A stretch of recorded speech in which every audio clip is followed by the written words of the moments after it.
तो हेलो दोस्तों, मैं बादल देसवाल गीता क्लास में आपका स्वागत है। दोस्तों, जो हमारी एसएससी जीडी और यूपी पुलिस के लिए हमने वीर बैच स्टार्ट किया हुआ है, तो उसमें हम जो है इम्पोर्टेंट क्वेश्चन जो है हर रोज़ कर रहे हैं। तो ये इम्पोर्टेंट क्वेश्चन आपको हेल्प करेंगे आने वाले सभी एग्जाम में, चाहे आपका यूपी पुलिस का हो चाहे आपका एसएससी जीडी का हो। ठीक है, तो आपको जो है मैथ की टेंशन लेने की जरूरत नहीं है। मैथ में मैंने ऐसे क्वेश्चन का जो है लेवल आपको करवा देगा कि आपको जो है कोई भी क्वेश्चन छोड़ने की जरूरत नहीं पड़ने की, आप जो है सभी क्वेश्चन कर ले जाओगे। ठीक है, तो इनसे जो है जो मैं आपको क्वेश्चन कराऊँ, इनसे जो है नीचे ही लेवल के जो है क्वेश्चन आएंगे, इससे जो है ऊपर लेवल के क्वेश्चन इनमें नहीं पूछे जाएंगे। ठीक है, तो आज भी एक ही क्वेश्चन जो है आज के क्वेश्चन भी बहुत इंपॉर्टेंट है, तो आज के क्वेश्चन भी आप देखो। और आज मैं आपको ऐसे एक टॉपिक बताऊंगा कि जो कि एग्जाम में हर बार एक क्वेश्चन रखा मिलेगा, और ऐसा बिल्कुल सिंपल आपको जो है बताऊंगा कि आपको कुछ नहीं करना, ना पेन चलाना ना पेंसिल। उस क्वेश्चन को आप जो है आराम से मेरी बात सुनने के बाद टिक कर दोगे। ठीक है, तो आज भी क्वेश्चन हम देखते हैं। आज के क्वेश्चन हमारे क्या है, क्वेश्चन नंबर 148 हमारा, संख्या 73, 115, 185 को एक संख्या में से विभाजित किया जाता है जिससे कि समान शेष प्राप्त होता है, ऐसी सबसे बड़ी संभाव्य संख्या ज्ञात कीजिए। तो हमारे पास क्या दिया गया, हमें दिया गया 73, 115 और 185। तो इसमें जो है समान शेष बचने वाली बात है, तो उसमें क्या करेंगे, हम इन दोनों का अंतर लेंगे, इसका इसका अंतर, इसका इसका अंतर। ठीक है, क्या करेंगे, 5 में 3 गए 2, ठीक है, और 11 में 7 गए 4, ठीक है 4, और इन दोनों का अंतर लेंगे, क्या आ गया, 5 में 5 गए 0, 8 में से 1 गए 7, ठीक है, तो ये आ गया 70। ठीक है, अब क्या करेंगे, अब इन जो हमें अंतर आया है 42 और 70, इनका क्या लेंगे, इनका लेंगे में से कैसे लेते हैं, देखो ऐसे भी आप भाग विधि से में से लिखते हो, 70 को भाग दे दो 42 से, ऐसे भी कर सकते हो, 42 ही कम 42, तो क्या आ जाएगा यहाँ पे, 10 में से 2 गए 8, 6 में से 4 गए 2। ठीक है, अब 42 को जो है इस 28 से भाग दे देंगे। ठीक है, ये क्या चलेगा, एक बार 28, तो 12 में से 8 गए 4, और 3 में से 1 गए, 3 में से 2 गए 1। अब इस 28 को 14 से भाग देंगे, 28 को भाग देंगे, अब 14 दूनी 28, तो कितना आ गया, जो लास्ट बार हमें डिवाइड करता है वो क्या होता है, वो हमारा होता है में से क्या आ गया इसमें, में से आ गया इसमें 14। ठीक है, तो वो संख्या, वह छोटी से छोटी संख्या, वह बड़ी से बड़ी संख्या कौन सी है, वह बड़ी से बड़ी संख्या 14 है, जो इन तीनों संख्याओं को विभाजित कर देगी, और जो है उससे जो है इसमें समान शेष बचेगा। वह बड़ी सी बड़ी संभाव्य संख्या क्या है, वह 14 है। ठीक है, आया बिल्कुल समझ, बिल्कुल आसान तरीके से मैंने आपको बता दिया, भाग विधि से भाग दे के भी बता दिया। ये क्वेश्चन हर बार आता है। ठीक है, उसके बाद क्वेश्चन नंबर 149 है हमारा, ए बी सी 5:7:4 के अनुपात में पूंजी निवेश करते हैं, उनके निवेश के समय का अनुपात x/y/z है। यदि उनका लाभ 45:42:28 के अनुपात में विभाजित किया जाता है तो x/y/z का मान क्या होगा, मतलब हमें समय का अनुपात बताना। ठीक है, अगर मैं आपको बताऊं कि जो हमारा लाभ होता है, जो हमें लाभ मिलता है, लाभ बराबर हमारा क्या होता है, वो लाभ नहीं, ये लाभ जो हमें रेशियो में लाभ मिलता है, कोई भी हम धन निवेश करते हैं तो उसमें क्या होता है, निवेश और गुणा समय, यही करते हैं ना हम। जो हमें लाभ प्राप्त होता है उसमें क्या करते हैं, कितना निवेश किया और कितने समय के लिया, तो निवेश गुणा समय। अगर हमें समय यहाँ से निकालना हो तो समय हम क्या करेंगे, समय बराबर हमारा क्या हो जाएगा, समय बराबर हो जाएगा हमारा लाभ बटे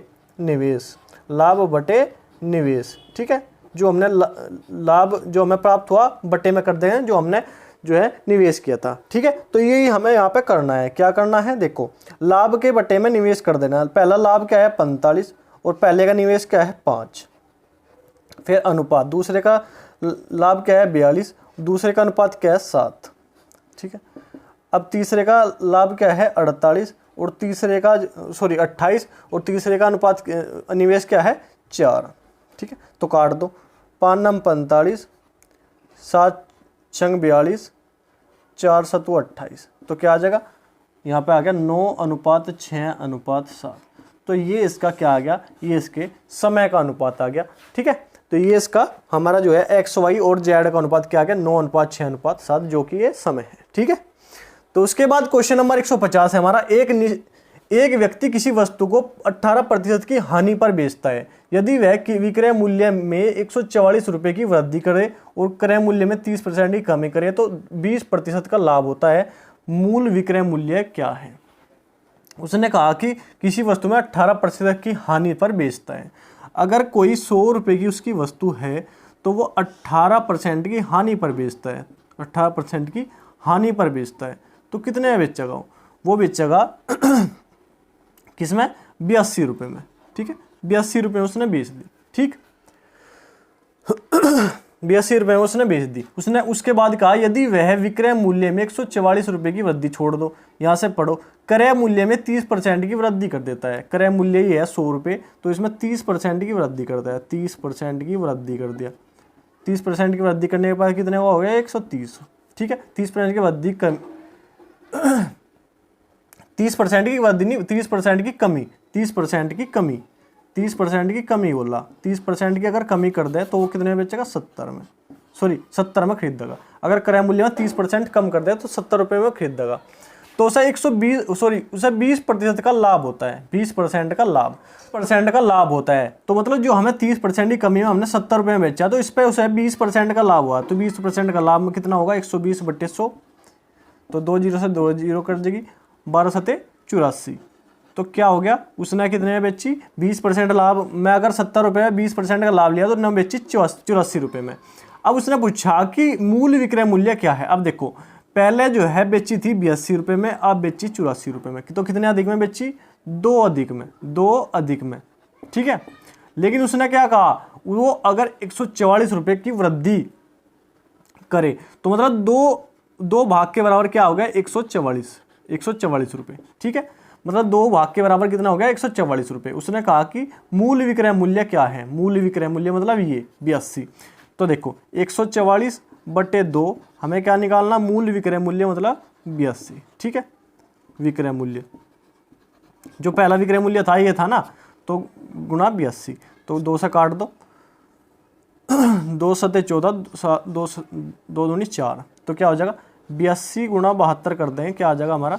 2 दूनी 4, 2 अट्ठे 16, 2 सते 14 और 7 दूनी 14 का 4 कहाँ से लगे 1, 7 अठी 56 और 1 57, तो 4 6 4 10 के 0 यहाँ से लगे 1, 7 और 1 8 और 1 9 और 5।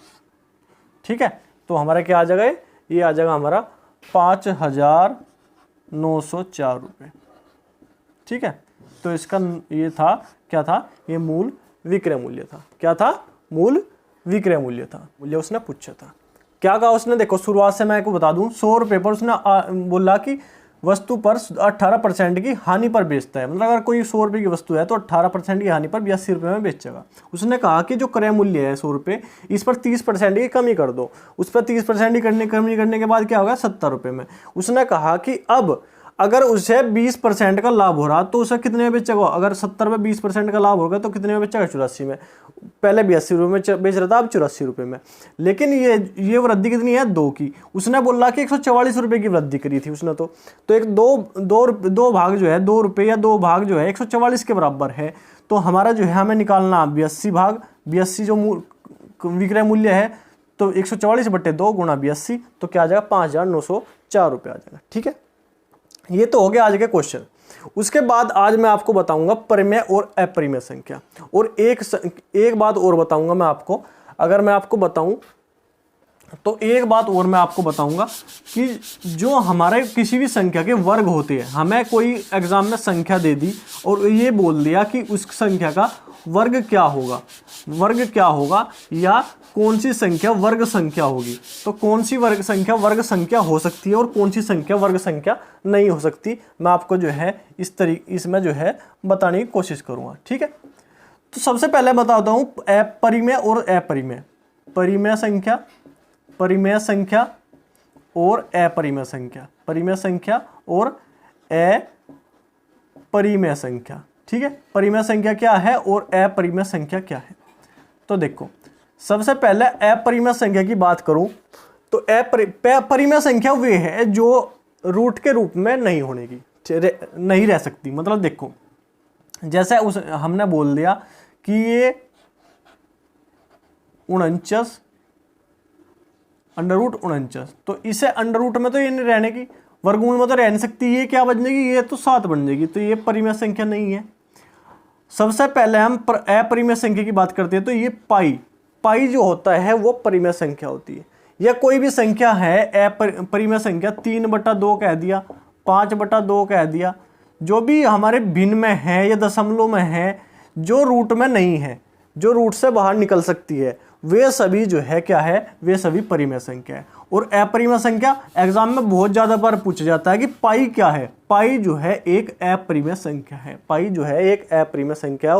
और अपरिमेय संख्या और क्या हो सकता है, √2, √3, √5, √4 क्यों नहीं हो सकता, √4 का मतलब क्या होता है 2, तो वो क्या हो जाएगा, वो हो जाएगा परिमेय संख्या। मतलब जो हमारी भिन्न के रूप में आ सकती है, इनमें ये क्यों नहीं आ सकती भिन्न के रूप में, √2 क्यों नहीं आ सकती, अगर √2 को हम सोल्व करेंगे तो ये बार बार जो है इनकी जो है संख्या दशमलव के बाद बदलती रहेगी। ऐसा नहीं है कि हम इनके ऊपर बार लगा सकते हैं, बार नहीं लगा सकते। अगर ये होगा 1.1414, फिर बदल जाएगा 165, 1,4, ऐसे बदलता रहता है जो है, लास्ट समय तक जो है ये संख्या के इनके मान बदलते रहते हैं। तो ऐसी संख्या हमारी कौन सी परिमेय संख्या, अपरिमेय संख्या हमेशा पूछी जाती है पाई को क्या कौन सी संख्या है, अपरिमेय संख्या। √2, √3, √5 इसी प्रकार जो हमारी संख्या रूट से बाहर नहीं निकल सकती, अंडर रूट से बाहर नहीं निकल सकती कट के, वो जो है हमारी क्या होगी, वो अपरिमेय संख्या होगी।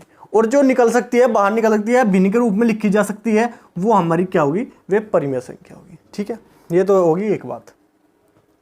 इसके बाद मैं आपको बता दूं, देखो अगर हमें कोई भी हमें जो है वो हमें ऑप्शन दे दिया, हमें बोल दिया कि कौन सी संख्या वर्ग है, कौन सी संख्या वर्ग है, संख्या वर्ग है। अगर हमें वर्ग बताना है, वर्ग है, तो वर्ग कौन सी संख्या, हमें ऑप्शन दे दिया, लास्ट में बता दिया कि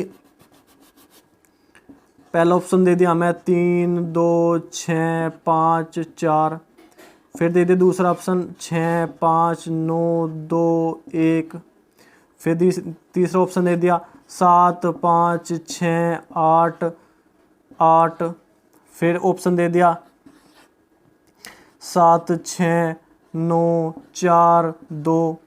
तो इस प्रकार हमें 4 ऑप्शन दे दिए। हमें ये नहीं पता कि ये किसका वर्ग है, लेकिन हमें कैसे पता कर सकते हैं, हम कैसे पता कर सकते हैं ये संख्या वर्ग हो सकती है या नहीं हो सकती। ठीक है, तो कैसे पता करेंगे, अब देखो मैं आपको बता दूं कि अगर हम 0 का वर्ग करेंगे तो क्या होगा 0, अगर हम 1 का वर्ग करेंगे तो हम क्या होगा 1, अगर हम 2 का वर्ग करेंगे तो क्या होगा हमारा 4, अगर 3 का वर्ग करेंगे तो हमारा क्या होगा 9। ठीक है, 4 का वर्ग करेंगे तो क्या होगा 16 होगा, 4 का वर्ग करेंगे तो क्या होगा 16 होगा, 5 का वर्ग करेंगे तो क्या होगा 25 होगा, 6 का वर्ग करेंगे तो क्या होगा 36 होगा, 7 का वर्ग करेंगे तो क्या होगा 7 का वर्ग 49 होगा, 8 का वर्ग करेंगे तो क्या होगा 64 होगा, 9 का वर्ग करेंगे तो क्या होगा 81 होगा, और 10 का वर्ग करेंगे तो वही होगा 0 होगा। ठीक है, तो देखो, तो अगर किसी भी संख्या का हम वर्ग करते हैं तो उसके लास्ट में 0 आ सकता है, 1 आ सकता है, 4 आ सकता है, 9 आ सकता है, 6 आ सकता है, 5 आ सकता है, 6 आ सकता है, 9 आ सकता है, 4 आ सकता है, 1 आ सकता है। उनके लास्ट में क्या आ सकता है, संख्या 0 आ सकती है, 1, 4, 9, 6, 5, 6, 9, 4, 1, ये संख्या उसके वर्ग में आ सकती है। उसके और कोण नहीं आ सकता। अब 0 भी आ गई हमारे पास, 1 भी आ गया, 2 कहीं आया नहीं, 2 नहीं आ सकता। 2 के बाद क्या 3 आया कहीं नहीं, 3 नहीं आ सकता। 3 के बाद 4 आ गया, 5 आ गया, 6 आ गया, 7 आया कहीं नहीं, 7 नहीं आ सकता। ठीक है, 7 के बाद क्या 8 आया कहीं, 8 नहीं आया कहीं भी, 8 नहीं आया। तो 2, 3, 7, 8 वे ऐसी संख्या है जो किसी भी संख्या का वर्ग करेंगे तो उसके इकाई के अंक इकाई के स्थान पर नहीं आ सकती। कौन सी संख्या है, 2, 3, 7, 8 और सब आ सकती है। 0 भी आ सकता है, 1 भी आ सकता है, 4 भी आ सकता है, 9 भी आ सकता है, 6 भी आ सकता है, 5 भी आ सकता है, 4 भी आ सकता है, 1 भी आ सकता है, ये सब आ जाएगी। पर 2, 3, 7, 8 ये संख्या जो है किसी भी संख्या के अगर वर्ग करते हैं उसके इकाई के अंक में नहीं आओगी। तो कौन सी आ सकती है, कौन सी वर्ग संख्या है, तो इसके इकाई का अंक क्या है 4, ये भी वर्ग संख्या हो सकती है। इसका इकाई का अंक क्या है 1, ये भी वर्ग संख्या हो सकती है। इसका इकाई का अंक क्या है 8, ये वर्ग संख्या नहीं है। ये इसका इकाई का अंक क्या है 2, ये वर्ग संख्या नहीं है। तो ये इस प्रकार हम बता सकते हैं कि कौन सी संख्या वर्ग हो सकती है किसी का, कौन सी संख्या वर्ग नहीं हो सकती। ठीक है, तो हम 0 से और 10 तक अगर वर्ग करें तो उनके इकाई के अंक में जो सी संख्या होगी वे वर्ग हो सकती है। अगर वर्ग नहीं हो सकती, किसी की वर्ग संख्या के इकाई का अंक नहीं हो सकता, वो क्या नहीं हो सकता 2 नहीं हो सकता, 3 नहीं हो सकता, 7 नहीं हो सकता, 8 नहीं हो सकता। ठीक है, तो ये इतनी इंपॉर्टेंट बात है कि आपको जो है एग्जाम में क्या अपरिमेय संख्या पाई अपरिमेय संख्या है या नहीं है। पाई ऑप्शन में दे दिया, पाई दे दिया, रूट 49 दे दिया, 3/2 दे दिया, 5/2 देगा। अगर आपको पता है अपरिमेय संख्या पाई है तो आप टिक करोगे, नहीं तो करने के नहीं, 2 नंबर पक्के यहाँ पे। ठीक है, अगर ये क्वेश्चन हमारे पास आ गया हमें नहीं पता कि वर्ग संख्या कौन सी हो सकती है और कौन सी नहीं हो सकती, तो वर्ग संख्या कौन सी इकाई, वर्ग संख्या की इकाई में अंक में कौन सी संख्या नहीं हो सकती, 2 नहीं हो सकता, 3 नहीं हो सकता, 7 नहीं हो सकता, 8 नहीं हो सकता। अगर ये हमें पता है तो हम टिक कर देंगे, नहीं तो नहीं कर पाएंगे। ठीक है, तो ये थे आज के क्वेश्चन, बहुत ही इंपॉर्टेंट दोनों क्वेश्चन हैं। ये जो है आपके 4 नंबर पक्के हैं, एग्जाम में जरूर आना है। ठीक है, तो आज के लिए इतना ही। अगर क्वेश्चन आपको समझ में आ रही है, डिस्कशन आपको अच्छा लग रहा है, वीडियो आपको अच्छी लग रही है तो वीडियो को लाइक करो, चैनल को सब्सक्राइब करो और कमेंट करके जो होता है वीडियो आपको कैसी लग रही है। तो ठीक है, आज के लिए इतना ही। धन्यवाद, जय हिंद।